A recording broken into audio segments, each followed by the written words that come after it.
నమ్మకం అమ్మ లాంటిది. మా మీద మీ నమ్మకం మిమ్మల్ని తప్పకుండా అమ్మని చేస్తుంది.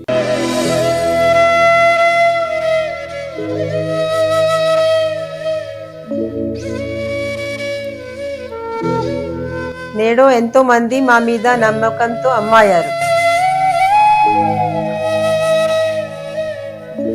మీకోసం అమ్మతనం ఎదురు చూస్తుంది.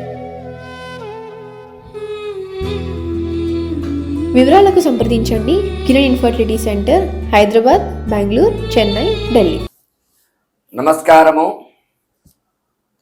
శాంతాకారం భుజగశయనం పద్మనాభం సురేశం విశ్వాకారం గగన సదృశం మేఘవర్ణం శుభాంగం లక్ష్మీకాంతం కమలనయనం యోగిహృద్ధ్యానగమ్యం వందే విష్ణుం భవభయహరం సర్వలోకైకనాథం. ఓం నమో నారాయణాయ. ఓం నమః శివాయ. నేను మీ రవికిరణ్ శర్మ వేలూరి, జ్యోతిష్యరత్న అవార్డు గ్రహీత, స్మార్త పురోహిత, వాస్తు జ్యోతిష్య నిపుణ. ఈ రోజున దివి 3వ తేదీ 3వ మాసము 2026వ సంవత్సరము వచ్చినటువంటి సంపూర్ణ చంద్రగ్రహణము గురించి మీకు వివరంగా చెప్పబోతున్నాను. ఈ చంద్రగ్రహణము సంపూర్ణంగా మధ్యాహ్న సమయంలో 3 గంటలకు ప్రారంభమై సాయంత్రము 6 గంటల 50 నిమిషాల వరకు ఉన్నది. సుమారు 3 గంటల 50 నిమిషాల వరకు ఈ చంద్రగ్రహణం అనేది మనకి ఉంటుంది. అయితే మన భారతదేశంలో సూర్యాస్తమయం 6 గంటల 2 నిమిషాలుగా అవుతోంది. కాబట్టి 6 గంటల 2 నిమిషాల నుంచి 6 గంటల 50 నిమిషాల వరకు 50 నిమిషాలు మాత్రమే కనిపిస్తుంది. మరి మిగతా దేశాల్లో కొన్ని దేశాలలో ఈ గ్రహణము వాళ్ళకి సూర్యాస్తమయం అవుతుంది కాబట్టి చంద్రగ్రహణం పరిపూర్తిగా కనిపిస్తుంది. మన దేశంలో కేవలము 45 నిమిషాలు మాత్రమే కనిపిస్తోంది. కాబట్టి ఈ చంద్రగ్రహణాన్ని 6 గంటలకి పట్టు స్నానం అనేది ఆచరించాలి. పట్టు స్నానము అంటే గ్రహణం పట్టిన తర్వాత ఆచరించే స్నానాన్ని పట్టు స్నానము అంటారు. ఇది ఎందుకోసం ఆచరించాలి అంటే గ్రహణ సందర్భంలో మంత్రములు మలినమైపోతూ ఉంటాయి. ఈ మంత్రాలను మరలా ఒకసారి ఉచ్చారణ చేసుకుంటే మంత్రాలకి పటుత్వత అనేది వస్తుంది. అందుకని మంత్రోపదేశము తీసుకునేవారు ఇటువంటి గ్రహణ సందర్భంలో మంత్రోపదేశం తీసుకుంటే మంత్ర జపాన్ని సాగిస్తే ఆ మంత్ర బలం ఎక్కువగా ఉంటుంది అని శాస్త్రాలు చెప్పబడ్డవి. అందువల్ల 6 గంటలకి పట్టు స్నానం చేసి 6 గంటల 50 నిమిషాలు దాటిన తర్వాత విడుపు స్నానం అనేది ఆచరించవలసి వస్తుంది. మరి ఈ గ్రహణము ఏ రాశిలో సంభవిస్తోంది అంటే సింహరాశిలో సంభవించడం జరుగుతుంది. పూర్వ ఫల్గుని నక్షత్రములో సింహరాశిలో కేతుగ్రస్తంగా చంద్రగ్రహణం ఏర్పడుతోంది.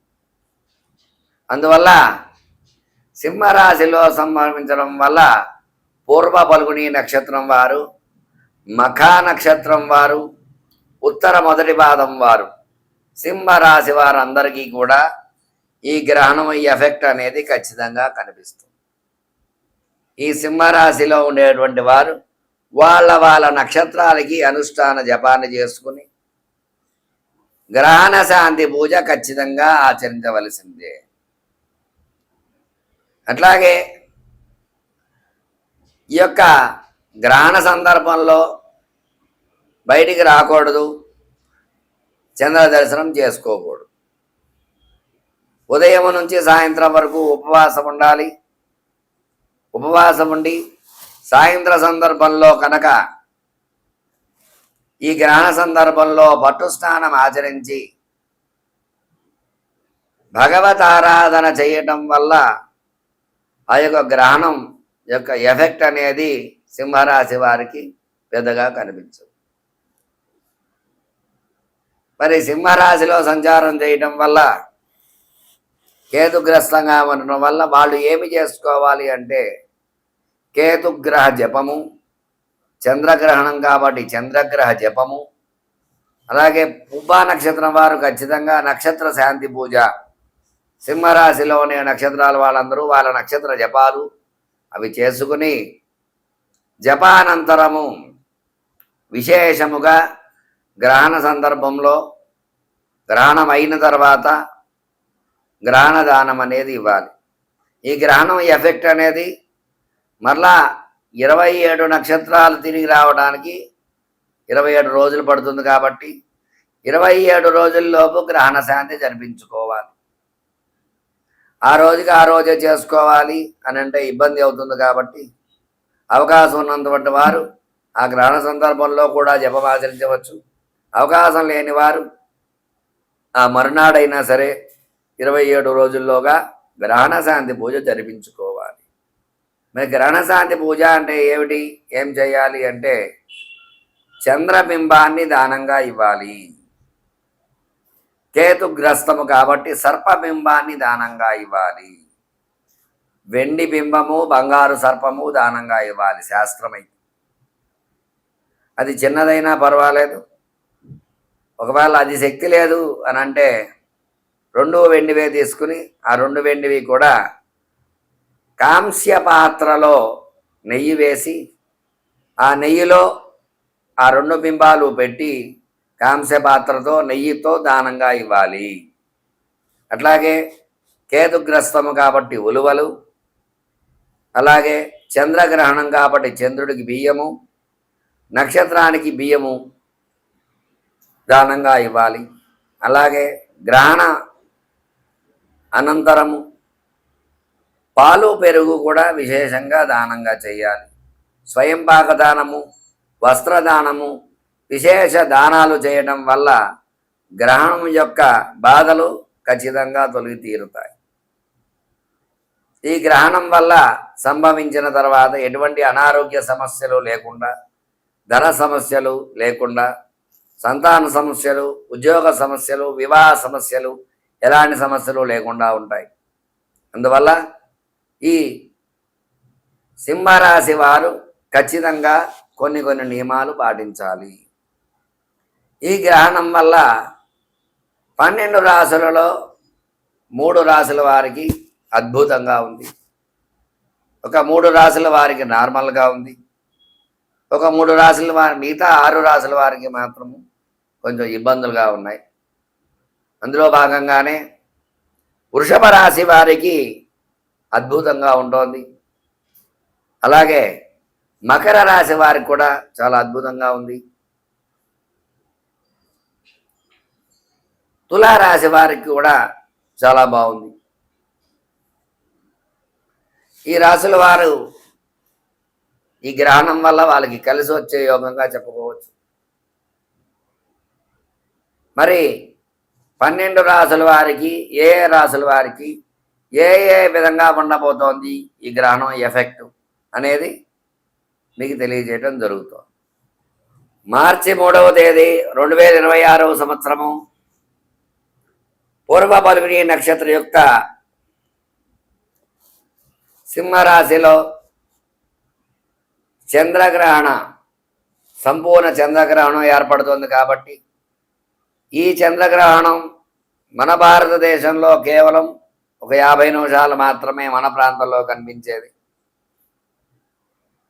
మరి మిథున రాశి వారికి ఏ రకంగా ఉండబోతోంది, ఈ గ్రహణం ఎఫెక్ట్ అనేది ఈ రాశి వారిపై ఏమైనా పడుతోందా అనే విషయాన్ని, వాళ్ళకి ఎలాంటి అనుకూలతలు ఉన్నాయి, ప్రతికూలతలు ఉన్నాయనే విషయాన్ని మీకు తెలియజేయడం జరుగుతుంది. మరి మిథున రాశి వారికి అత్యద్భుత కాలంగా చెప్పవచ్చు. వ్యాపారంలో అభివృద్ధి ఖచ్చితంగా కనిపిస్తుంది. రుణ బాధలు తొలుగుతాయి, వివాహం విషయంలో అనుకూలతలు వస్తాయి, సంతాన విషయంలో మంచి అనుకూలతలు వచ్చే అవకాశం ఉండి మంచి సంతానం సత్సంతాన పొందే యోగం, శుభవార్తలు వినే యోగం ఉంటుంది. విద్యార్థులకు చక్కటి విద్య, అలాగే వ్యవసాయదారులకు వ్యవసాయం బాగుంటుంది. స్టాక్ మార్కెట్లో నిల్వ పెట్టినటువంటి వారికి స్టాక్స్ పెరిగే యోగం ఉంది. రియల్ ఎస్టేట్ రంగము, అన్ని రంగాలలో కూడా ఖచ్చితంగా లాభాలు వచ్చే అవకాశం ఉంది. అనారోగ్య సమస్యలతో ఉండేవారు అనారోగ్యం వీడి చక్కటి ఆరోగ్యవంతులుగా అయ్యే యోగం ఉంటుంది.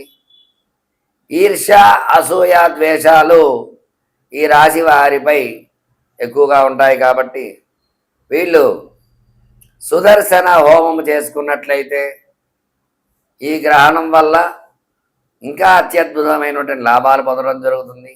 గ్రహణ సమయంలో విష్ణుమూర్తి ఆరాధన చేసినట్లయితే వీళ్ళు విష్ణు అనుగ్రహంతో ఖచ్చితంగా విశేషమైన ఫలితాన్ని పొందుతారని తెలియజేయడం జరుగుతుంది.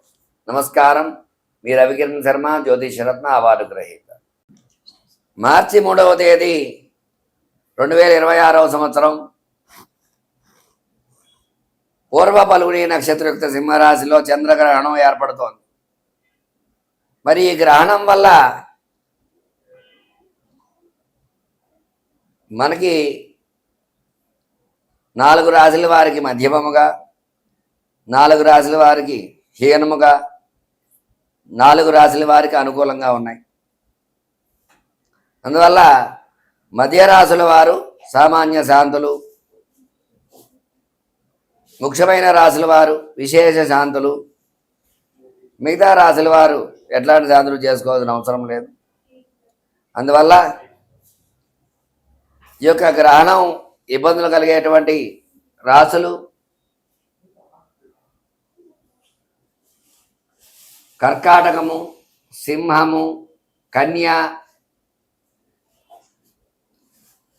వృశ్చికము, ధనస్సు, కుంభము, మీనము. ఈ రాశుల వారికి ఎక్కువ ఇబ్బందులు ఉన్నాయి కాబట్టి ఈ రాశుల వారు ఖచ్చితంగా గ్రహణ శాంతులు చేసుకోవాలి. మీకు ఎలాంటి శాంతి కావాలన్నా సరే స్క్రీన్ పై నా నెంబరు రోల్ అవుతూ ఉంటుంది. నన్ను సంప్రదించినట్లయితే గ్రహణం రోజు ఎలాంటి శాంతులు చేసుకోవాలి, ఎలాంటి పరిహారాలు చేయాలి అనే విషయాన్ని మీకు చెప్పి ఖచ్చితంగా శాంతి పూజలు చేయడం జరుగుతుంది నా ద్వారా. ఎలాంటి సందేహాలున్నా నన్ను సంప్రదిస్తారని కోరుకుంటూ మీ రవికిరణ్ శర్మ, వేలూరి, జ్యోతిషరత్న అవార్డు గ్రహీత. నమస్కారం.